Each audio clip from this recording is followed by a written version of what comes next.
Hey everyone, this is Caitlin from Kiki Crafted.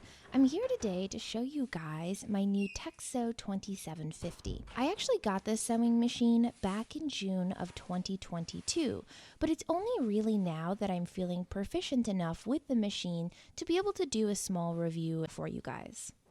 The learning curve for this machine was kind of steep, and that's why it's taken me so long to finally do a review of it, because I wanted to make sure that I really knew what I was doing and that I was working with the machine proficiently enough to be able to give a genuine review. I did want to start by saying that I did purchase this machine myself. However, the video is sponsored by TechSew, which is pretty amazing, so a big thank you to Ron and the team for all of the help with the video, but also for picking out the machine.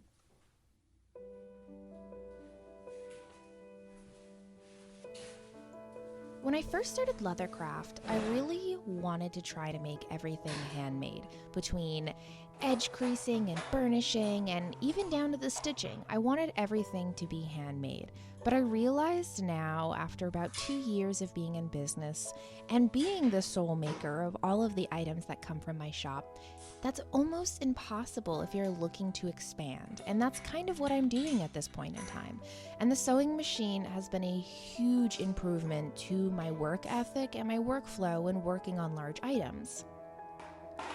I just recently had the Christmas rush, and if it wasn't for the TechSew2750, I don't think I would have been able to get as many wallets finished as I had.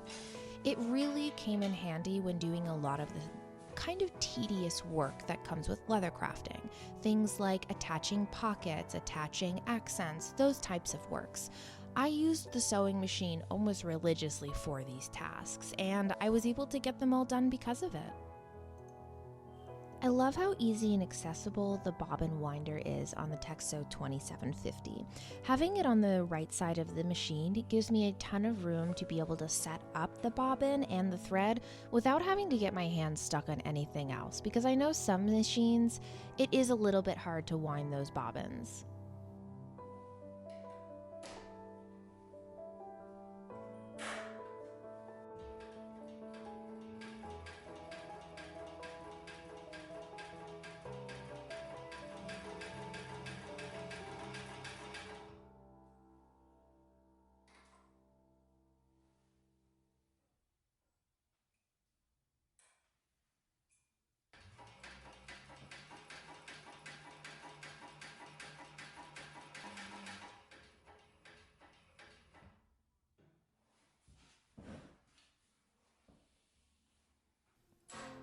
The bobbin winder also sports an automatic stopper, but admittedly, I don't have a ton of bobbins at this point in time, so I do have to reuse a lot of the ones that I have, so I tend to only fill mine up with enough thread that I feel fits the project that I'm working on.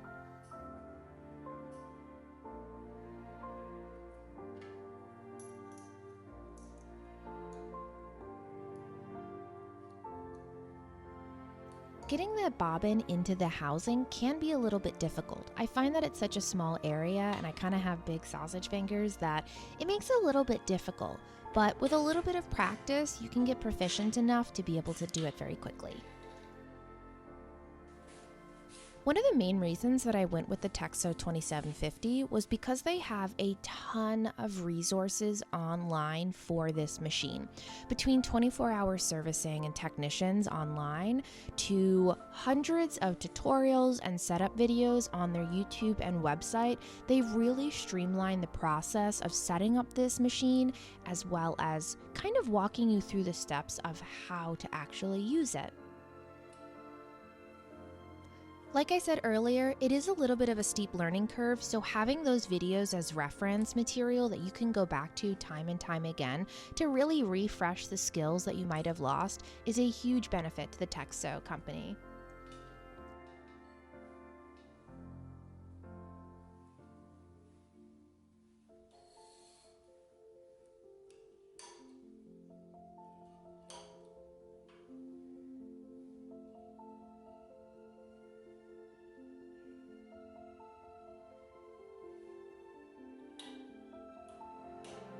I did realize a little late in this video that I accidentally threaded my needle wrong.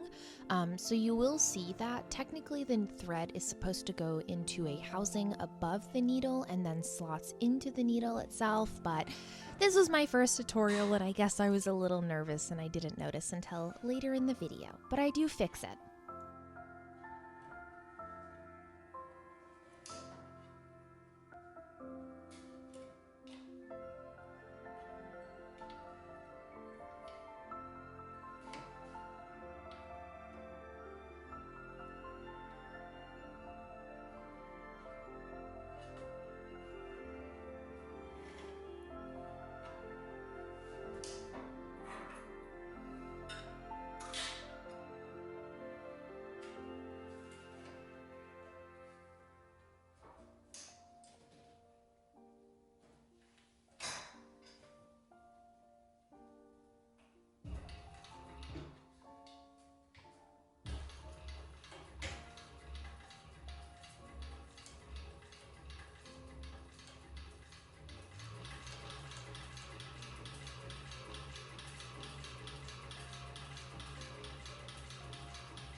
As you can see, the threads are gorgeous on this stitching. They are angled, they are neat, even the back stitching is beautiful.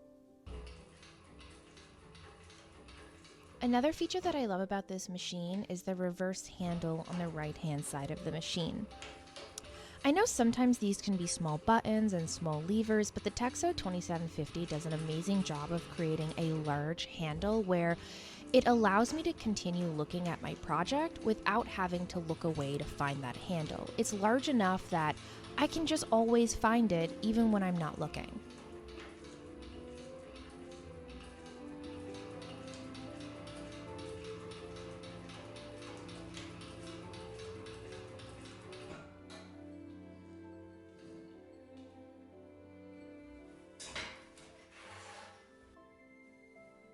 Another great feature is the stitch length dial.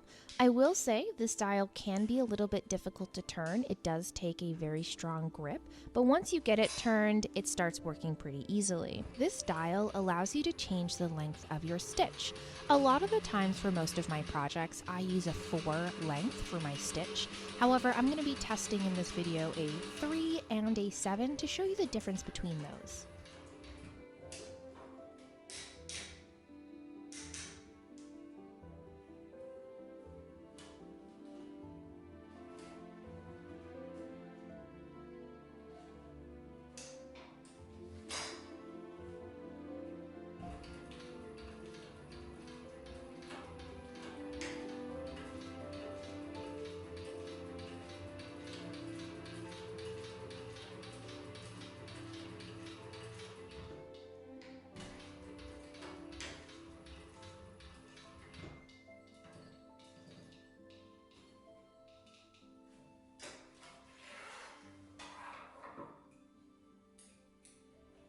As you can see here, I have the different stitch lengths on the top of the leather. On the left side, we go from the smallest, moving over to the right, we have the largest. One thing that I haven't really mentioned is that I was having a lot of issues with the underside of my leather. As you can see here, there's a lot of marring to the leather as well as some very noticeable puncture marks as the thread is coming through. It wasn't until Ron from TechSew reached out and mentioned that I had actually been using the wrong type of needles for my stitching. So he was kind enough to send me out some new diamond point needle heads, and I tried those on the machine, and the difference is like night and day. As you can see here, I have the two swatches of leather. The first one is actually with a round tipped needle, and the second one is the diamond tipped needles that TechSew sent me. So it's definitely really important to make sure you're purchasing the correct needles for the projects that you're doing, and TechSew is amazing at helping out with that.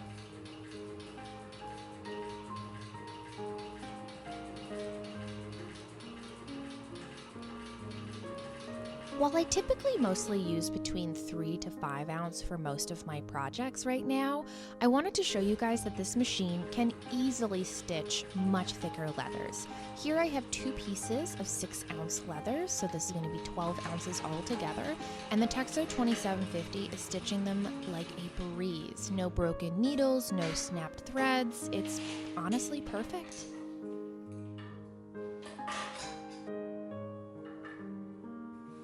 When I first bought my machine, I actually picked up the roll down guide for it. And I have to say, this is probably one of the pieces that I'm the least happy with. I find that the guide gets more in the way than it actually helps me, especially because I can't get it as tight to my projects as I would like.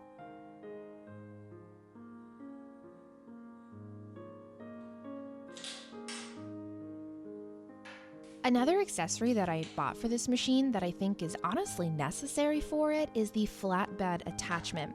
So the machine that I bought is actually a cylinder arm, which is great for purses and softer leathers. I really want it to be able to have that space for some intricate stitching, but I also do a lot of flat projects, and this flatbed attachment was perfect for this. It's extremely easy to attach, it's extremely easy to remove, and you'll see just how fun it is to use. Overall, there are a lot more positives than negatives with this machine. I think the biggest positive is how much this has improved my work ethic when working on large orders. And I would say the largest negative at this point in time is probably the learning curve. I've had this machine for almost half a year and I still feel like I'm a beginner with it. And that's okay.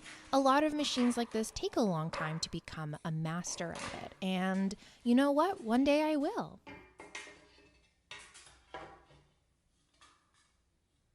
So, if you're a small business looking for your first industrial sewing machine, I would definitely recommend going with something from TechSew. They have a huge selection in their catalog of different types of machines, not just sewing machines. Their customer service really makes it easy to find the machine that you're looking for and fits your needs. A big shout out to Ron and the TechSew team for their help in sponsoring this video. I really appreciate that. And a big thank you to you guys for watching. I really hope you enjoyed this video, and please let me know if there's anything else you'd like to see in the future.